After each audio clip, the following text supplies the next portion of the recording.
MBN 종합뉴스 오늘 주요 뉴스입니다. 코로나19 신규 확진자 수가 닷새째 300명대를 기록하자 정부가 내일 밤 자정부터 수도권 거리두기를 2단계로 올리기로 했습니다. 클럽 등 유흥주점은 영업이 금지되고 카페는 포장과 배달만 가능하며 음식점은 밤 9시까지만 열어야 합니다.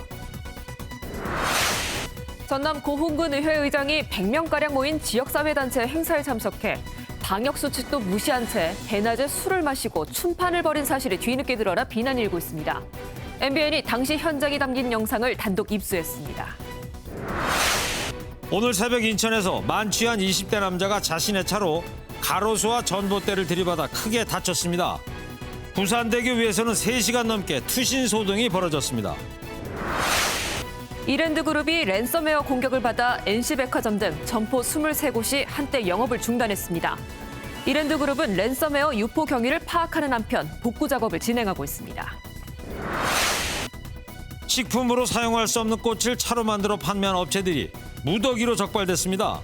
안전성이 확인되지 않은 꽃인데도 마치 효능이 있는 것처럼 속여 팔아온 업체는 20곳, 제품은 모두 52개입니다. 토트넘의 손흥민이 맨체스터 시티와의 경기에서 리그 9호골을 터뜨리며 득점 단독 선두로 나섰습니다. 손흥민의 결승골에 승점 3점을 추가한 토트넘은 첼시를 제치고 리그 1위로 뛰어올랐습니다. 여러분 안녕하십니까? MBN 종합뉴스입니다. 코로나 3차 유행이 본격화됐다. 대단히 심각하고 엄중한 상황이다. 굳은 표정에 박능호 장관이 조금 전 저녁 브리핑에서 한 발언입니다. 정부가 모레 24일 0시부터 거리두기를 수도권은 2단계, 호남권은 1.5단계로 격상하기로 했습니다. 유흥업소 5종은 영업이 전면 중단되고 식당도 밤 9시 이후에 문 닫아야 합니다. 다시 인내와 한숨의 시간이 시작이 됩니다. 네, 먼저 2단계 격상 소식을 심가현 기자가 전합니다.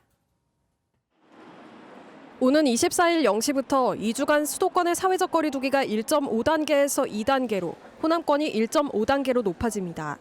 지난 19일 수도권 거리두기 1.5단계 상향 조치에도 좀처럼 전국적 확산세가 잡히지 않는 데 따른 조치입니다.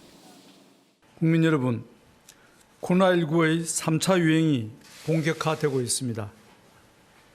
대단히 심각하고 엄중한 상황입니다. 최근 일주일간 수도권과 호남권의 하루 평균 확진자 수는 175.1명과 27.4명. 각각 곧 2단계와 1.5단계 격상 기준을 넘어설 것으로 보고 방역당국이 선제적 대응에 나선 겁니다.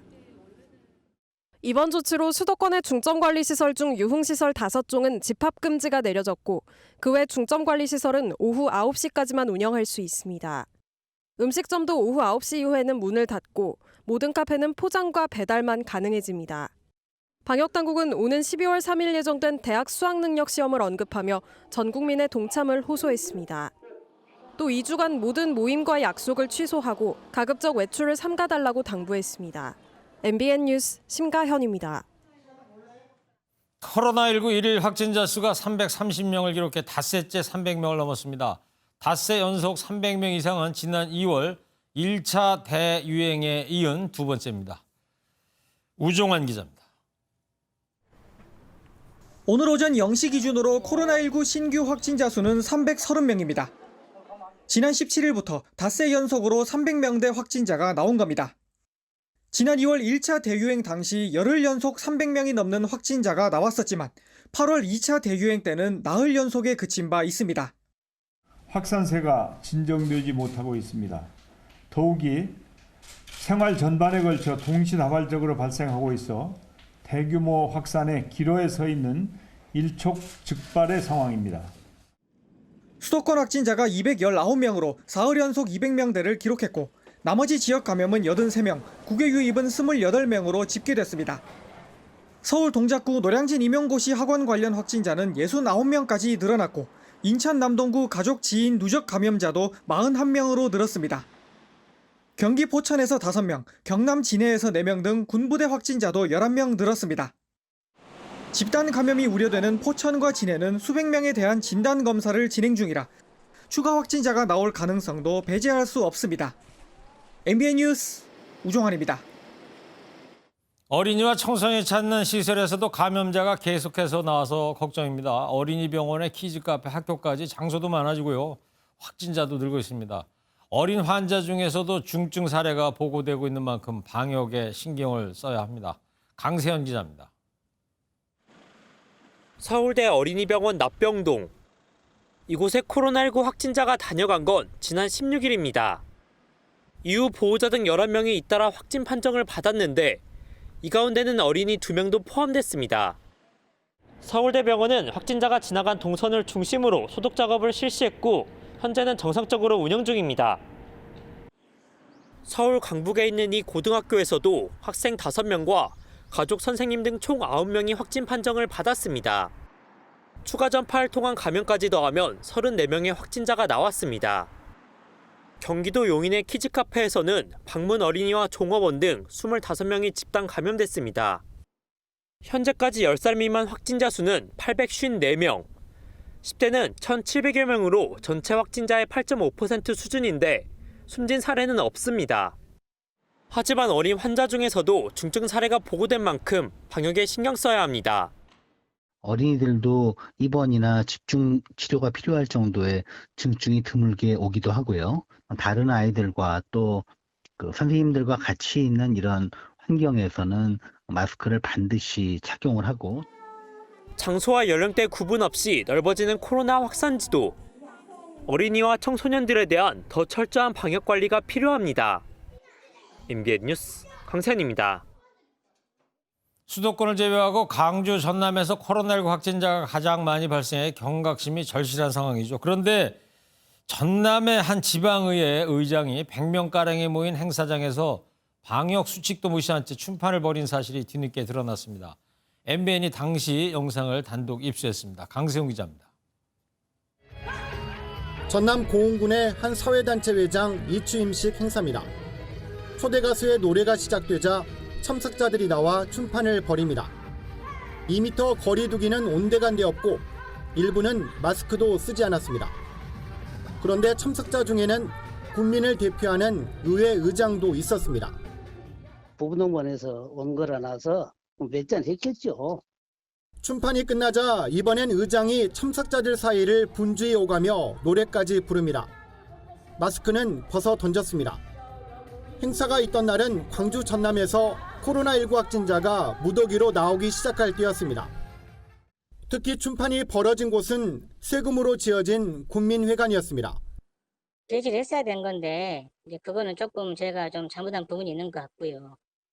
행사가 열렸던 고흥군민회관입니다. 당시 군의회 의장을 비롯해 100명가량이 참석했던 것으로 알려졌습니다. 논란이 일자 의장은 뒤늦게 잘못을 인정했습니다. 부적절하다 했다면 당연히 제가 잘못한 거 있으면 책임질 일을 책임져야죠. 하지만 행사를 개최한 단체는 코로나19로 몸과 마음이 지친 국민들을 위해 의장이 노래한 것뿐이다며 잘못한 게 없다고 했습니다. MBN 뉴스 강세훈입니다.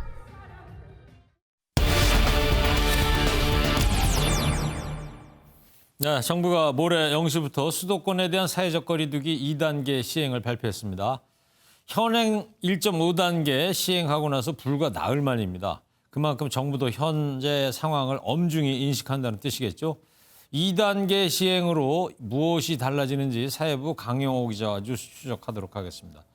강영호 기자, 수도권 이제 2단계 격상인데 지난 9월에도 이 비슷한 걸 했었잖아요, 우리가. 앞으로 2단계 시행되면 어떤 부분이 가장 많이 바뀌게 되는 거예요? 네, 말씀하신 대로 이번 2단계 사회적 거리두기 같은 경우에는 지난 9월에 수도권 2차 유행 당시에 진행됐던 2.5단계 사회적 거리두기와 비슷한 수준으로 보시면 될 것 같습니다. 네. 우선 클럽이나 룸살롱 같은 유흥주점, 콜라텍, 헌팅포차 등 5대 유흥시설의 경우 영업 금지와 같은 집합 금지가 내려집니다. 또한 실내 스탠딩 공연장이나 노래방은 좌석 간 1m 거리두기, 4제곱미터당 1명 인원 제한 등의 준수와 함께 밤 9시 후 운영이 제한됩니다. 카페의 경우에 영업시간과 관계없이 포장이나 배달만 이용이 가능하고요. 음식점 역시 저녁 9시까지만 정상 영업할 수 있고 이후부터는 포장이나 배달을 통해서만 이용이 가능합니다. 네, 뭐 무엇보다도 자영업 하시는 분들도 타격이 크실 것 같은데. 그리고 말이죠. 요즘 뭐 결혼식 하시는 가정이 많은데 이 걱정이 클 것 같아요. 이 예약은 다 해놨는데 또 거리두기 단계가 바뀌어 버리니까 장례식장, 예식장은 어떻게 바뀌게 됩니까? 네, 안타깝지만 장례식장과 결혼식장 모두 현행 1.5단계보다 강한 조치가 내려집니다. 네. 1.5단계에선 면적 4제곱미터당 1명으로 인원이 제한됐었지만 2단계에선 면적과 관계없이 무조건 100명 미만으로 인원이 제한됩니다. 네. 영화관과 공연장은 좌석 간 거리두기와 함께 음식 섭취가 금지되고요. 다만 PC방의 경우에 칸막이가 있을 경우 좌석을 띄우지 않아도 되고 칸막이 안에서 개별 음식을 섭취할 수 있습니다. 또한 수능이 얼마 남지 않았는데요. 학생들이 많이 몰릴 수 있는 독서실이나 스터디 카페의 경우에 좌석 한 칸을 띄우되 단체룸에 대해서는 50%로 인원을 제한하고 밤 9시 이후 운영을 중단해야 합니다. 네. 코로나 확산 여파로 거리두기를 2단계로 이제 격상은 어쩔 수 없이 하는 겁니다만 경제적 여파 후폭풍이 심각할 것 같습니다. 네, 최근에 코로나19 3차 유행이 진행이 되면서 우리 경제가 또 한 번 큰 타격을 입는 것이 아니냐는 우려가 계속해서 나오고 있는데요. 네. 특히 수도권 2단계 격상으로 4분기 조기 반등을 기대했던 우리 경제엔 사실상 찬물을 끼얹은 것이라고 할 수 있습니다. 술집이나 음식점 운영이 제한되면서 직접적인 소비가 줄어드는 것은 물론이고 여행이나 숙박업과 같은 서비스업에 대한 소비 심리도 위축될 수밖에 없습니다. 정부는 특히 2단계 격상에 따라서 소비 진작을 위해 운영 중이던 8대 소비 쿠폰을 중단한다고 밝혔습니다. 네. 다만 사회적 거리두기를 3단계로 구분하던 1, 2차 유행 때와 달리 5단계로 세분화했고 우리 수출도 많이 호전된 만큼 타격이 제한적일 수 있다는 시각도 함께 나오고 있습니다. 최근에 상대적으로 선전하고 있는 우리 수출 기업들이 언제까지 이러한 수출 호조세를 이어갈 수 있을지, 남은 기간 동안 재정 집행률을 어느 만큼 효율성 있게 끌어올리는가가 중요한 변수가 될 것으로 예상합니다. 그리고 말이죠. 이런 엄중한 시국에 가짜뉴스 퍼나르는 사람도 지금 문제인 것 같은데 경찰이 엄정 대응을 천명했더라고요. 네, 최근에 온라인 커뮤니티와 SNS 등을 통해서 이 모 의료기관의 공식 발표문과 같은 형식으로 코로나19 확진자가 412명이라는 글이 퍼졌는데요. 네. 당연히 가짜뉴스였습니다. 우선 경찰청은 해당 사건의 관할서를 책임 수사관서로 지정하고 가짜뉴스 전파 경로를 역추적하도록 지시했는데요. 또한 최초 생산자뿐만 아니라 악의적인 중간 유포자까지 추적해 검거하는 등 엄정히 대응하겠다고 밝혔습니다. 경찰은 현재까지 코로나19 관련 가짜뉴스 유포와 개인정보 유출 등으로 170건을 수사해 269명을 검거한 상태입니다. 그렇게 많습니까? 가짜뉴스 퍼나르고 유포하는 사람들이? 네. 치료제 얘기 좀 해보자고요. 그 미국의 생명공학회사 리제네론? 이 리제네론의 항체 치료제가 FDA 긴급 사용 승인을 받았다면서요? 네, 블룸버그 통신 등 미국 언론이 FDA가 리제네론의 항체 치료제인 아리지엔 코비드2의 긴급 사용을 승인했다고 보도했습니다. 네. 12세 이상의 경증 또는 65세 이상 고위험군을 포함해 중간 정도의 증상을 보이는 코로나19 환자가 대상인데요. 임상시험에서 약물을 투여한 고위험군 환자들은 가짜약을 투여한 대조군과 비교해 투약 시작 28일 이내에 코로나19 증상으로 입원하거나 응급실에 가는 비율이 감소한 것으로 나타났습니다. 아리지엔 코비드2는 코로나19 완치자 혈액의 항체 중에서 바이러스를 무력화할 수 있는 항체만 선별해 치료제로 이용한 약품인데요. 이 트럼프 대통령이 이용했다는 그 약이죠? 네, 맞습니다. 이 약품은 특히 도널드 트럼프 미국 대통령의 치료제로 활용돼 세간의 주목을 받은 바 있습니다. 예. 다만 FDA는 이 요법의 안전성과 효과성은 계속 평가할 것이라고 밝혔는데요. 리제네론 측은 이달 말까지 8만 명 복용분 생산을 예상하며 내년 1월 말까지 30만 명 복용분으로 생산을 늘릴 것이라고 밝힌 바 있습니다. 네. 자, 올해 24일 화요일부터입니다. 2주간의 사회적 거리두기 2단계로 격상이 됩니다. 또다시 인내와 한숨의 시간이 다가오고 있습니다. 사회부 강영호 기자였습니다. 감염 확산에 대한 긴장감은 주말 도심에서 확인할 수 있었습니다. 시민들이 외출을 줄이면서 거리가 한산했고 주말 예배를 나온 신자들도 눈에 띄게 줄어든 모습이었습니다. 김태림 기자입니다. 교인들이 거리두기를 하며 교인증을 찍고 열을 재는 등 방역 수칙을 지키며 교회 안으로 들어갑니다. 하지만 예전만큼 줄을 서서 대기하는 모습은 보이지 않습니다. 가능하면 온라인 예배를 드릴 수 있도록 교회에서 계속 이야기를 하고 있어서 나오지 않고 인터넷 예배를 드리시는 분들이 많이 계세요. 코로나 확산세가 계속되면서 평소였으면 분뱄을 도심도 환산했습니다. 서울의 한 대형 쇼핑센터도 사람의 발길이 뚝 끊겼습니다. 네, 일이 바로 옆이라서 머리하러 왔는데요. 평소보다는 없는 것 같고 스타일리스트 분께서도 조금 없는 것 같다? 뭐라고 말씀을 해주시더라고요. 곳곳에 쇼핑하는 사람들은 보이지만 넓은 카페, 식당에도 앉아있는 사람들은 손에 꼽을 정도입니다. 골목과 한옥이 어우러진 분위기 덕분에 연일 인파로 붐볐던 서울 익선동도 마찬가지입니다. 날씨도 갑자기 추워지고 코로나도 막 400명 육박하고 이러니까 골목에 사람들이 아예 없어졌어요. 원래는 구경하시는 분들도 있고 그랬는데. 주말을 맞아 나온 사람들도 코로나로 인한 변화를 실감합니다. 사람 되게 많은 거리인데도 지금 많이 사람이 없고 외국인 관광객도 많이 없는 것 같아요. 다시 찾아온 코로나 재확산 우려. 휴일이지만 휴일 같지 않은 하루였습니다. MBN 뉴스 김태림입니다. 이낙연 더불어민주당 대표가 다음 달 3일까지 또 자가격리에 들어가면서 당 회의 등은 화상으로 참석할 방침입니다. 이 대표는 SNS를 통해 지난 19일 참석했던 한 모임의 다른 참석자가 코로나19 양성 판정을 받아 진단검사를 받았다며 최종 음성 판정을 받았지만 자가격리에 들어간다. 걱정을 끼쳐드려 죄송하다고 전했습니다. 미국은 신규 확진자 수가 19만 8천 명으로 또 최고치를 기록했습니다. 추수 감사절까지 앞두면서 더욱더 엄중한 상황인데 이 와중에 트럼프 대통령은 코로나19 극복을 논의하는 G20 화상회의 도중에 딴청을 부리다가 골프장으로 향하는 기행을 보였습니다. 전민석 기자입니다. 드라이브스루 코로나19 검사를 받으려는 차들이 장사진을 이뤘습니다. 차량 대열은 캄캄한 밤에도 한없이 이어집니다. 미국은 코로나19 하루 확진자가 19만 8천 명을 넘기면서 또다시 기록을 갈아치웠습니다. 이번 환자도 8만 명을 넘어 과포화 상태입니다. So this is faster, it's broader, and what worries me, it could be longer. 21일부터 시작된 추수감사절 연휴가 더 큰 감염으로 이어질 것도 우려됩니다. I understand the risk that I'm taking, but I want to see my family. 미국뿐 아니라 전 세계가 코로나19의 3차 유행으로 위태로운 상황. G20 정상회의의 화두도 코로나19였습니다.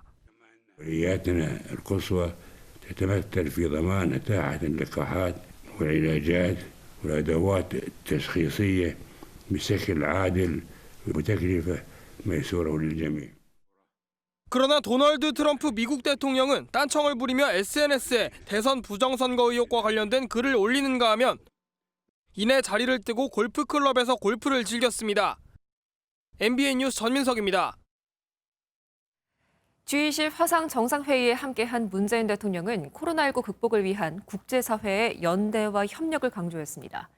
특히 백신과 치료제의 공평한 보급을 거듭 강조했습니다. 최중락 기자입니다. G20 정상들은 첫날 팬데믹 극복과 성장, 일자리 회복을 주제로 열린 제1세션 회의에서 화상으로 만났습니다. 문재인 대통령은 선도 발언에서 코로나의 완전한 종식을 위해 백신과 치료제의 공평한 보급이 중요하다는 점을 강조했습니다. 공평한 보급의 중요성을 강조하고 싶다면서 모든 나라에서 코로나가 종식되어야 코로나의 완전한 종식이 이루어질 수 있다고 말했습니다. 이어 모범 사례로 평가받는 한국의 방역 경험을 공유하고 위기를 기회로 바꾸기 위한 한국판 뉴딜 정책을 소개했습니다. 문 대통령 이후 의장국인 사우디 주최 부대 행사에서 영상 메시지를 통해 필수 인력의 국경 간 이동이 합의된 것에 대해 환영의 뜻을 밝혔습니다. 신속 통로 제도를 더욱 확대해 세계 각국이 코로나 속에서도 더 활발히 교류할 수 있기를 기대합니다. 한국도 신속 통로를 통해 국경을 열고 무역과 투자 흐름을 이어온 결과 지난 3분기 GDP 성장률이 플러스로 전환됐다고 설명했습니다.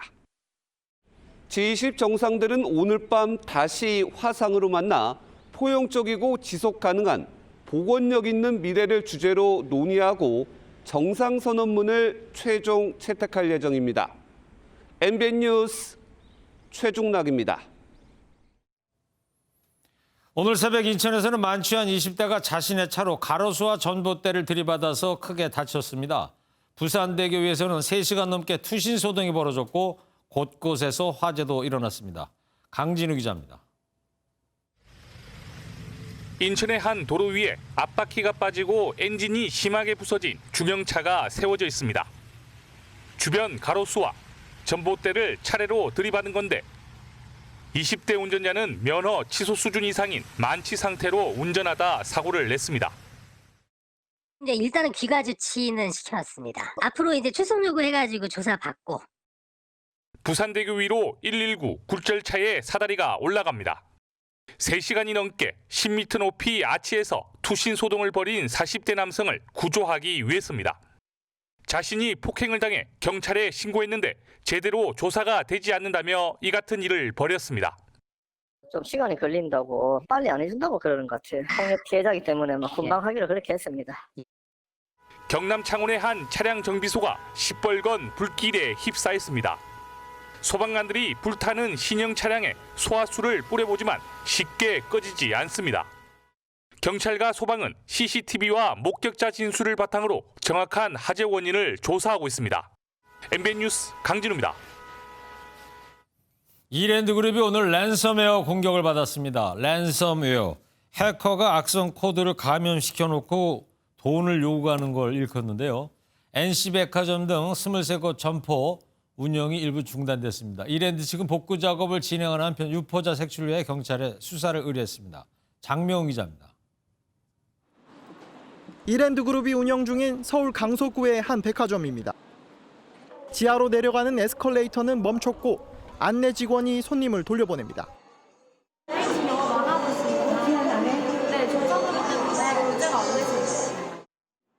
오늘 새벽 이랜드그룹이 랜섬웨어 공격을 받으면서 백화점 전산에 문제가 생겨 일부 매장의 정상 운영이 어려워진 겁니다. 평소라면 인파로 붐볐을 지하 식품관입니다. 한때 영업이 중단되면서 이곳을 찾은 시민들이 불편을 겪어야 했습니다. 너무 불편해요. 지금 또 바쁘게 왔는데 일요일 내내 다른 데는 다 문 닫고 여기는 열잖아요. 이번 사태로 그룹 내 오프라인 매장 전체 50개 중 23개가 영업에 차질을 빚었습니다. 즉각적으로 확산이나 이런 것들을 방지하기 위해서 서버 일부를 차단을 했습니다. 현재는 그 외부 전문가들과 함께 정상화를 하기 위해서 노력을 하고 있습니다. 이랜드그룹은 유포 경위를 밝히기 위해 경찰에 수사를 의뢰하고 이르면 내일쯤 복구 작업이 완료될 것이라 밝혔습니다. MBN 뉴스 장명훈입니다. 배를 이용한 해상 운송 수출길이 지금 비상입니다. 코로나 시대에도 불구하고 기껏 해외 판로를 개척해놨는데 이거 어떻게 하죠? 국내 기업들이 수출 제품을 보내야 하는데 배가 없습니다. 어렵게 배를 구해도 운임이 올라서 적자 수출을 감수하고 있고요. 오지혜 기자입니다. 플라스틱으로 패널을 만드는 작업이 한창입니다. 간단한 조립 작업을 거쳐 코로나 선별진료소나 카페 등 가건물을 만들 수 있는 재료입니다. 이 중소기업은 지난해 일본에 이어 최근 베트남까지 수출기를 뚫었지만 예상치 못한 복병을 만났습니다. 제품을 보낼 배편을 구하지 못한 겁니다. 아예 출항하는 배가 없습니다. 베트남을 가려면 방콕을 거쳐서 가는데 아예 지금 예약을 할 수가 없는 실정입니다. 코로나19로 인한 세계적인 물동량 감소로 해운사마다 대규모 감편을 한 데다 최근에는 미중 노선에 집중하며 경유지였던 동남아나 한국을 외면하는 탓입니다. 이미 12월까지 마감이 끝난 상태거든요. 또 이미 오버부킹으로 알고 있어요. 자연히 운임은 치솟고 있습니다. 미국 항로는 12m 컨테이너 하나당 올해 초 1,500달러대에서 3,800달러를 넘었습니다. 중국 동남아 노선은 20피트 컨테이너 기준 한 달 새 5배나 올랐습니다. 정부는 국적선 2척을 매달 추가 투입하기로 했습니다. 단기 해법에 집중하기보다는 우리 정기선 해운을 어떻게 강력하게 재건할 것인가에 대한 접근이 필요하다고 생각합니다. 오는 27일 블랙 프라이데이, 그리고 내년 1월 중국 춘절 등 최대 성수기를 앞두고 우리 수출 기업들은 해운 대란을 우려하고 있습니다. MBN 뉴스 오지혜입니다. 종종 조현병과 관련한 소식 전해드리고 있습니다. 여기에서 조현이란 현악기를 조율한다는 한자어로 뇌신경적으로 불협화음을 일으키는 게 바로 조현병입니다. 빠른 치료가 관건인 병인데 편견 때문에 병원을 찾는 데까지는 평균 14개월, 그 사이에 악화하는 경우가 굉장히 많습니다. 그렇다면 우리 사회는 조현병 환자들을 어떻게 관리하고 있는지 그 실태를 취재해봤습니다. 박규원 기자입니다. 지난해 4월 22명의 사상자를 낸 진주방화 살인 사건. 범인 아닌 득은 조현병을 앓고 있었는데 치료를 중단하고 사회적으로 고립된 상태에서 끔찍한 범행을 벌인 것으로 밝혀졌습니다. 이딴 강력범죄로 조현병 환자에 대한 부정적인 시선이 생겼는데 전문가들은 잘못된 편견이라고 꼬집습니다. 조현병은 증상을 조기에 발견하고 관리를 이어가면 치료가 가능한데도 제대로 된 조치가 이루어지지 않아 문제라는 분석입니다. 실제로 국내 조현병 환자가 발병 후에 초기 치료를 받기까지 걸린 기간은 평균 14개월이나 되는데 이는 세계보건기구의 권고 기간인 3개월의 4배에 이릅니다. 또 정신건강의학과 치료에 대해서 너무 좀 편견을 가지시고 계시는 경우들이 많으시거든요. 얼마나 빨리 치료가 되느냐가 사실은 이분이 얼마나 많이 치료가 될 수 있느냐랑 직결된다고 생각합니다. 환자 관리가 대부분 가정에 맡겨지고 있다 보니 막을 수 있었던 비극도 발생합니다. 지난 5월엔 23년간 조현병 딸을 돌보던 친모가 병수발에 지쳐 결국 살해하는 사건도 벌어졌습니다. 재판부조차 치료와 보호를 가정에서 감당하는 현실에서 무조건적인 책임을 물을 수 없다며 징역 4년을 선고했습니다. 미국이나 유럽 등에선 퇴원 환자를 국가가 그룹홈 등의 시설에서 관리하며 사회 재적응을 돕지만 국내에는 이런 돌봄 서비스가 부족한 실정입니다. 그래서 정신건강 쪽은 이제 공적인 시스템에서 책임을 좀 져줘야 되는데 그렇지 않으니까 모든 책임이 보호자한테만 가기 때문에 가족들이 너무 부담을 지게 됩니다. 불치병이 아닌 조현병. 정부의 적극적인 지원과 사회적 인식의 변화가 필요하다고 전문가들은 입을 모았습니다. MBN 뉴스 박규원입니다. 성인이 미성년자와 성관계를 했다면 미성년자가 거부하지 않았다고 해도 성적 학대에 해당한다는 대법원의 판단이 나왔습니다. 그 배경을 서영수 기자가 전합니다. 군인 이모 씨는 지난 2017년 당시 만 15세로 미성년자였던 피해자와 성관계를 하며 학대한 혐의로 재판에 넘겨졌습니다. 아동에게 음란한 행위를 시키는 등의 성적 학대 행위를 금지하고 있는 아동복지법을 위반했다는 겁니다. 1심에서는 유죄 판결이 나왔지만 2심 재판부는 당시 만 15세였던 피해자가 자발적인 성적 자기결정권을 행사할 수 있는 연령대였다며 성적 학대가 아니라고 봤습니다. 하지만 대법원의 판단은 달랐습니다. 대법원은 2심 재판부가 피해자의 나이를 이유로 성적 자기결정권을 행사할 수 있다고 판단한 것은 잘못이라고 지적했습니다.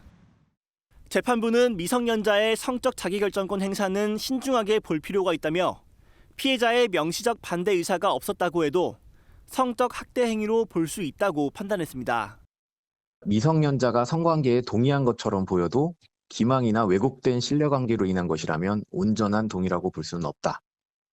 대법원은 미성년자의 경우 성적 자기결정권을 제대로 행사할 성적 가치관과 판단 능력을 갖췄는지를 고려해야 한다고 설명했습니다.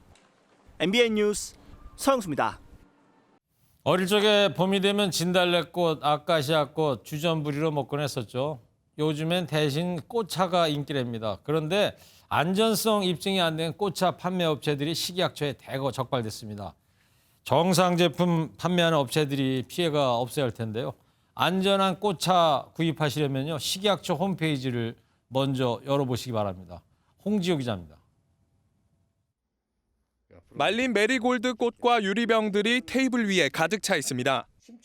꽃차를 만들기 위한 재료들인데 코로나로 조심해야 하는 상황임에도 맨손으로 작업하고 위생 가운도 입지 않았습니다. 근데 문제는 이게 이제 침출을 해서 이렇게 하지 않습니까? 근데 이제 가운도 입으셔야 해요. 식품의약품안전처가 식용으로 사용할 수 없는 꽃들로 차를 만들어 파는 업체를 단속하는 모습입니다. 2주가 넘는 기간 동안 침출차 업체 46곳을 단속했는데 이곳을 포함해 먹을 수 없는 꽃과 부위로 차를 만들어 판매한 업체 20곳을 적발했습니다. 식약처가 식품으로 사용할 수 있도록 정한 꽃은 모두 293개. 나머지 꽃들로 차를 만드는 것은 위험합니다. 그동안 우리 국민 소비자들이 식품으로서 섭취한 경험이 없었거나 아니면 또 안전성이 확보되지 않은 것들이기 때문에 해당 업체들은 전단에 차들이 의학적 효능이 있는 것처럼 거짓 광고하면서 2억 5천만 원어치의 제품을 팔았습니다. 식약처는 적발된 제품들의 판매를 차단하고 폐기했고 앞으로도 정기적인 단속을 이어가겠다고 밝혔습니다. MBN 뉴스 홍지호입니다. 인간이 만들었지만 인간 능력을 초월하는 초인 AI의 시대가 오고 있습니다. 현재 세계 각국 미래 먹거리인 AI 경쟁력을 확보하려고 사활을 걸고 있죠. 하지만 우리나라는 AI 인재난에 시달리는 실정이라고 합니다. MBN이 내일 개국 26주년 보고대회를 통해서 AI 강국의 길을 제시합니다. 민경영 기자입니다. 베테랑 전투기 조종사와 AI 조종사의 가상 비행 전투 대결이 펼쳐집니다. 시작 80초 만에 격추당하는 인간 조종사. 결과는 5대0, AI의 완승입니다. 인간이 만들었지만 인간을 초월하고 있는 초인 AI입니다. 편리한 서비스 제공부터 코로나19 극복까지 이제 AI는 사회 전 분야에서 맹활약 중입니다. 특히 침체된 세계 경제를 2030년까지 13조 달러 추가 성장시킬 것으로 예상되며 전 세계는 치열한 AI 경쟁을 벌이고 있습니다. 하지만 우리의 사정은 좋지 않습니다. AI 두뇌 지수가 주요국 중 중하위권으로 평가되는 등 AI 인재 부족이 심각한 수준입니다. 이번 MBN 개국 26주년 보고대에서는 MBN과 광주과학기술원이 눈부시게 발전하고 있는 AI 기술을 집중적으로 조망하고 다가올 AI 시대를 예측합니다. 또한 대한민국이 AI 강국으로 도약하기 위한 전략을 제시합니다. 갈림길에서 우리가 어떤 역할을 할 것인가, 또 인간을 초월하는 AI와 어떻게 공존할 것인가에 대한 대답을 이번 보고대는 내일 오전 11시부터 30분간 유튜브로 생중계합니다. MBN 뉴스 민경영입니다. 전세난에 정부가 11만 호 이상의 임대주택을 공급하겠다는 24번째 부동산 대책을 내놨죠. 아파트 수요를 잡기에는 역부족이라는 비판이 뒤따랐는데 김현미 국토부 장관이 직접 임대주택을 찾아서 주거 안정을 자신했습니다. 이병주 기자입니다. 서울 지하철 6호선 역촌역과 걸어서 5분 거리에 있는 한 다세대 주택입니다. 지난 9월 정부가 사들이고 시세보다 절반 이하로 다자녀 가구에 임대하는 신축 매입 임대입니다. 현장을 둘러본 김현미 국토교통부 장관은 공공임대주택 품질이 발전하고 있다고 평가했습니다. 공공임대주택의 품질이 높아진 국민 눈높이에 맞춰서 발전해가고 있음을 확인할 수 있을 것입니다. 이와 같은 매입 임대 등을 통해 2022년까지 11만 호가 넘는 임대주택을 공급한다는 게 지난주 정부가 내놓은 24번째 부동산 대책입니다. 하지만 발표 직후 아파트 수요를 달래기에는 부족하다는 지적이 이어지자 결국 장관이 현장 방문까지 나선 것으로 보입니다. 김 장관은 아파트를 단기간에 공급할 수 없는 만큼 아이 돌봄 시설과 CCTV를 확충하는 등 매입 임대의 품질을 개선해 아파트 수요를 흡수하겠다고 밝혔습니다. 질 좋은 주택을 통해서 수요를 분산시킴으로써 시장의 안정과 전월세 시장의 안정을 가져오겠다, 이런 목표로 이 정책을 추진하는 것입니다. 김 장관은 또 새로 도입한 공공전세 등으로 2022년이면 전월세 시장이 안정될 것으로 기대한다면서 3기 신도시가 본격 공급되는 2023년부터는 주택시장이 더욱 안정될 것이라고 전망했습니다. MBN 뉴스 이병주입니다. 저희 뒤로 감나무 사진이 있는데 조금 추워 보이네요. 네, MBN 옆에 있는 감나무인데 네. 제가 아까 촬영한 거예요. 아, 그러셨어요? 내일 아침에 서울 기온이 영하 2도로 아주 뚝 떨어진다고 하는데 그렇다면 감도 얼지 않을까요? 그렇게 되면 언감생심이죠. 어째 감히 그런 마음을 품을 수 있냐, 이런 뜻하는 사자성어잖아요. 그 한자풀이가 아니고 네. 순 우리말로 언감은 먹을 마음이 생기지 않는다. 코로나로 좀 답답해서 아직에 가신 거죠? 예, 그렇습니다. 네. 자, 모레 0시부터 수도권 2단계 시작한다는 점 꼭 기억해야겠습니다. 자, MBN 종합뉴스는 여기서 모두 마치겠습니다. 시청해주신 여러분 고맙습니다.